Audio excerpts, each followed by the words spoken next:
So, bicycle tourism does really mean business. As was actually mentioned earlier, we really do live in a bicycle obsessed culture, and it has been brewing for the last number of years. Over a quarter of all of Americans ride bicycles. And for every car sold, three bicycles are sold. So, what does this mean? That more Americans cycle than golf, ski, and play tennis combined. The U.S. outdoor industry, basically the industry that collects data and advocates for outdoor recreation, in 2012 put out an updated report about outdoor participation in recreation. They found that nationally there was $646 billion in direct spending from outdoor recreation, which created 6.1 million direct jobs. So how does bicycling fit into this? Well, you'll see by this chart here that 43 million participants are bicycling from a standpoint of outdoor recreation. So riding bicycle for recreational purposes. This is just behind running, jogging, and trail running, and fishing. I'm going to dive into a report here, which is actually hot off the presses, if not maybe even a preview of a report that's being presented next week at the Oregon Active Transportation Summit. And it was a report done for the state of Oregon. But as we've discussed in past workshops, we feel like your community has some similarities to Oregon. You're close to Oregon, and so I think that you will get a lot of information out of this report. So I'm going to spend some time going through this. And this report specifically is looking at the economic significance of bicycle-related travel for the year of 2012. And they looked at all different types of bicycle activity trips, from organized non-competitive group rides to sanctioned bicycle races to tours to independent bicycle touring, the people you see with lots of gear on their bikes riding across the country. They usually have big legs and a big appetite. Day road riders, people who might just be driving a certain amount of distance to get to a location and ride their bike for the day. Day mountain bike riders. And then, actually, very importantly, and we'll dive into this a little bit more deeply, bicycle riding as a recreational activity while on another trip, or on a trip that may not be primarily about bicycling. So, what is bicycle tourism? I think that's probably an important thing to ask, and how this report defines bicycle tourism and bicycle travel. Well, it's really just a trip, a travel trip for which a bicycle is an important part of the visit. But important in that definition is it's a trip that is greater than 50 miles from the home. So this report and all the information are not just people riding your bicycle around the community. It's people who have traveled more than 50 miles to get to your community, which means traded sector jobs. And effectively, traded sector is just money that comes into a community from outside locations. So the money is not just circulating around the community, but it's actually coming in from outside. So a party trip, they actually this study looked at parties, not necessarily individuals. And they found that day road riding was the number one usage of bicycling tourism. So there were over 422,000 day road ride trips. But right behind that, again, very importantly, and we'll continue to go into this, the bicycling as a recreational activity. So someone who comes to your community to maybe go hiking or just to have a nice trip, they then realize, oh, there's great riding here. I'm going to get out and ride. And sometimes that means renting a bike, or sometimes that means that they have a bike with them. And then the numbers, as participation numbers, are significantly less, but very important, of group rides that are organized, bicycle races, 91,000 trips and bicycle races in the state of Oregon, day mountain bike riding, bike touring, and then down to organized group tours. Now, one of the things about organized group tours and events, you'll see that the participation trips might be low, but the numbers actually stack up high. Again, you'll have these numbers available to you, so don't feel like you have to scramble. This is a lot of information, but I want to try and give it all to you today. So where are they from? It's important to recognize that almost all the visitors, 80 85% plus of the visitors are from either Oregon or nearby states. So if you're looking at where you're going to be marketing to, yeah, it's great to market to people from across the country and overseas, but you might look towards people that are pretty close to you, whether it's Southern Oregon, Central Oregon, and Portland area, whether it's other places in California. And my guess is for you guys, the California numbers would be higher as if you did a similar study, as you guys are obviously closer to the Bay Area and whatnot.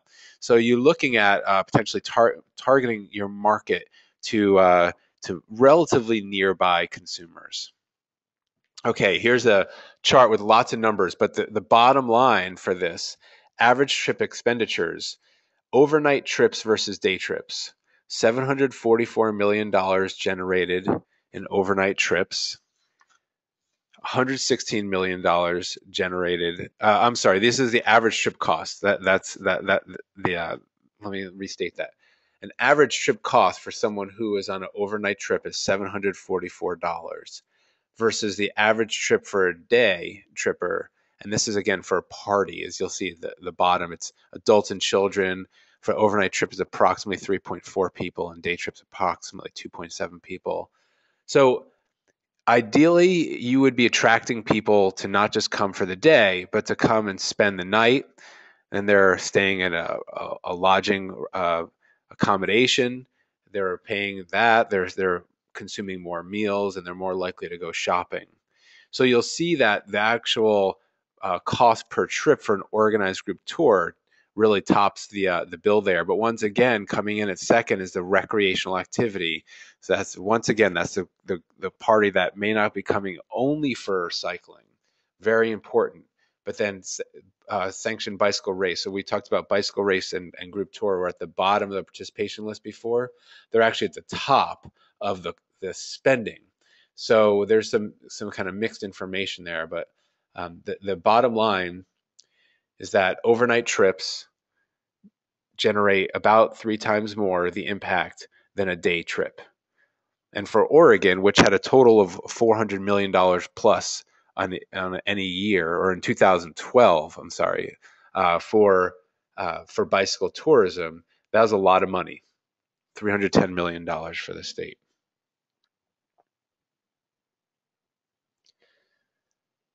So this is kind of breaks it down to the actual dollars per activity. Again, lots of numbers here, but you'll see charting the topping the bill, bicycling as paired with recreational activities far exceeds other total trip expenditures. The day road rides are high because there's so many of them. So even though people may not be staying the night, there's still a huge economic impact. And then it goes down from there. But bicycle touring, group rides, group races, mountain bike, they all are significant. $38 million, 70, $37 million, $35 million. So, they're all important to go after. There's significant money there. Where do people spend the money? Well, good news is that bicyclists basically many times, most bicyclists, they'll drive to your location. They may fly to your location. Sometimes they'll bike to your location as a tourer, but they eat. They eat at restaurants, bars, lounges. They buy groceries and snacks, and they sleep. And then they ride their bikes again. So they're consuming machines. They're required just by the nature of the activity to fuel up every night and every morning in the restaurants. They like to have beer, locally crafted beer and coffees in the morning. They like to stay in nice accommodations. Um, and in addition to that, they also like to shop. So one of the things that is, I think, that people don't recognize that bicycle customers in the evening they do like to go and shop. They like to walk around the town, and we'll talk a little bit more in the afternoon about shipping services and other types of things that you could potentially offer cycling customers if they are not in an automobile. But many of the cycling customers will get to your community using an automobile. I thought this slide would be important for you guys, or just interesting, because Southern Oregon has $39 million a year in economic activity from bicycle tourism. That's a pretty significant amount of cash. And what does that look like from a standpoint of the map? It's a pretty big area, but that's basically the Rogue Valley area plus Klamath Falls, and maybe a little bit more than that. But it's 4.2% of their travel-related um, economy. And we know that Southern Oregon has lots of things that people come to, whether it's the Shakespeare Festival or the wonderful little towns and other types of activities. So a significant amount of their travel percentage.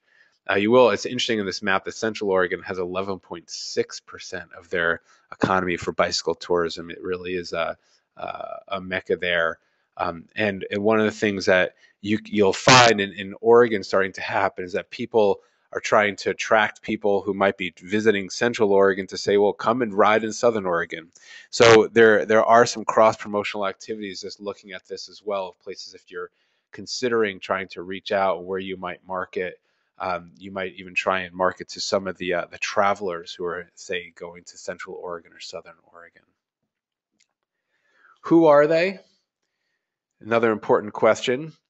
There's actually some interesting mixed information here. In the past studies we've seen has said that 65% of bicycle travelers are women, which kind of puzzled many of us. That was maybe we thought because of a lot of large events like family events will attract a lot of women. But this study firmly found that 2/3 of the participants of bicycle tourism were men, and 72% of the travelers were between 35 and 64. So you're not just talking about college students who are, just who don't have a lot of money who are traveling here. You're actually talking about people who are well educated.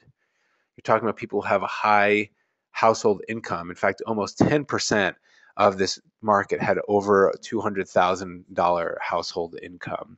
And bicycle travel is really something that sort of the baby boomer economy, the baby boomers are starting to take on as well. So it's a low impact sport. A lot of people who have resources, who are well educated, are taking bicycle trips.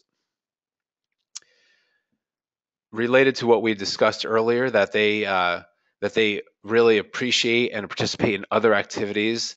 Topping the bill there is hiking, which fits really well within your community, hiking and walking, exploring the little towns and places when they're done riding their bikes, eating establishments, but then other local flavors, visiting farmers market, and of course my favorite is always visiting the microbrewery. So the equation, as far as I'm concerned for you guys, having great places to ride, picturesque places, scenic routes, low traffic routes with varying terrains, plus places to eat and drink, places that are food that may be locally sourced, high carb and protein meals, lots of beer and lots of coffee, as well as wine and spirits. And so you could also tout those things that you may have in your community. Places to stay, quality lodging, places that are cute, places that are diverse, places that are clean, but high-end locations as well as basic accommodations are good for bicycle tourists. Paired with other activities such as hiking and different types of events that you may have in your community, coupled with the good old Siskiyou County hospitality, which is you, and we'll be talking about that more in the afternoon, really equals money. And I do think that you guys are on to an important quest here to really increase your marketing and your product for cycling customers, and that it will pay off, as I think it already is and will continue to. So that's my brief morning presentation. And here's my contact information. And I know that information will also be available through other sources. But with that, why don't I take a pause here and perhaps move over to the Google Hangout, see how that plays out, and see if I could take some questions. And I'm going to stop the recording here as well.